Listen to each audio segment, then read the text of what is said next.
కామారెడ్డి జిల్లా బాన్స్వాడలో ఎమ్మెల్యే పోచారం శ్రీనివాసరెడ్డి నివాసంలో Congress party TPCC సభ్యులు కాసుల బాలరాజ్ తన అనుచరులతో కలిసి మర్యాదపూర్వకంగా కలిశారు.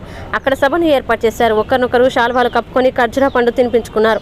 నా రాజకీయ జీవితం కాంగ్రెస్ పార్టీ నుండి ప్రారంభమైంది, ముగింపు కూడా కాంగ్రెస్ పార్టీ నుండి అవుతుందన్నారు. కాంగ్రెస్ పార్టీ కార్యకర్తలకి నా కడుపులో పెట్టుకుని కాపాడుకుంటానని అన్నారు. మంత్రి పదవి కోసం కాంగ్రెస్ పార్టీలో చేరలేదని, బాన్స్వాడ అభివృద్ధి కోసమే చేరానని అన్నారు. కలిసికట్టుగా పనిచేసి వచ్చే ఎన్నికల్లో సత్తా చాటాలని అన్నారు. నా రాజకీయ అడుగులు ఆనాడు కాంగ్రెస్ పార్టీతోనే ప్రారంభించబడ్డాయి. ఆ క్రమంలోనే ఈరోజు తిరిగి ముగింపు అడుగులు కూడా కాంగ్రెస్తో ఉండాలని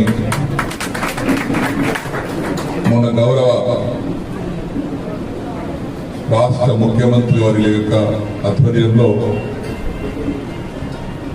కాంగ్రెస్ కండువ కప్పుకున్నటువంటి శుభ సందర్భంలో 7 సంవత్సరాలుగా కాంగ్రెస్ పార్టీ జెండా మోసి బాన్స్వాడలో కాంగ్రెస్ పార్టీని కాపాడుతూ బుధస్కంధాల పైన వేసుకొని పనిచేస్తున్నటువంటి కాబోయే రాష్ట్ర ఆగ్రోస్ చైర్మన్ సోదరులు కాసుల బాలరాజ్ గారికి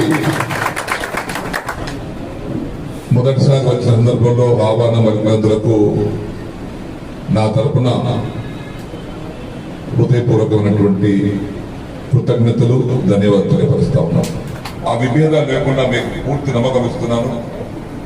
నా తరపున బాలరాజ్ గారి సూచన మేరకు, బాలరాజ్ గారి యొక్క ఆలోచన మేరకు, వారి సలహా మేరకు అందరినీ కడుపులో పెట్టుకొని కాపాడుకుంటామని చెప్పేసి కూడా మరొకసారి